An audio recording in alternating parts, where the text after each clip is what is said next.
Once we have identified the Arayot laws as Gzeirot, and in this way justified the request by God that the Bnei Israel accept the Gzeirot in general and the Arayot in particular, we will now need to address the issue as to why the Arayot are deemed to be Gzeirot. In other words, how do they differ from mitzvot in general? In chasing up the distinction that the Rebbe makes in the Sikha between Arayot as Gzeirot and other mitzvot, I needed to do some research on the topic of incest. And what follows is information gleaned from various sources on the internet. I will begin first by quoting segments from an article printed in the Harvard Law Review. It is a rather lengthy article. I will reference a few passages that place the topic of incest into a historical context. We are all familiar, for example, with the fact that the prohibitions against incest in modern society is a universal taboo. Virtually all cultures throughout history, and here we refer to modern history, have condemned at least some form of intrafamilial sexual relationships with or without marriage. The article deals primarily with the American law system, and with respect to the prohibition, incest is a statutory rather than a common law prohibition. In other words,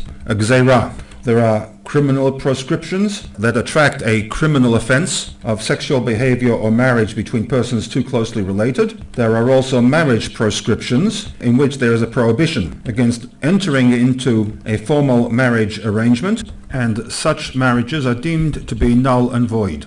Rationales for the prohibition have been advanced by judges, legislators, anthropologists, philosophers, legal commentators, and typically include genetic concerns regarding the children born of such offspring. There's an issue of protection of children from abuse at the hands of relatives, protection of the concept of the family. There's also a need to conform with religious injunctions, the Judeo-Christian ethic, traced back to Vayikra, Perek 18. There's also anthropological and evolutionary rationales. Nevertheless, all of these explanations for the incest taboo have been attacked by commentators as being quite inadequate. Having said that, though, it should be noted, despite society's sometimes inarticulate revulsion towards incest, laws prohibiting this kind of behavior have held fast, at least until relatively recent times.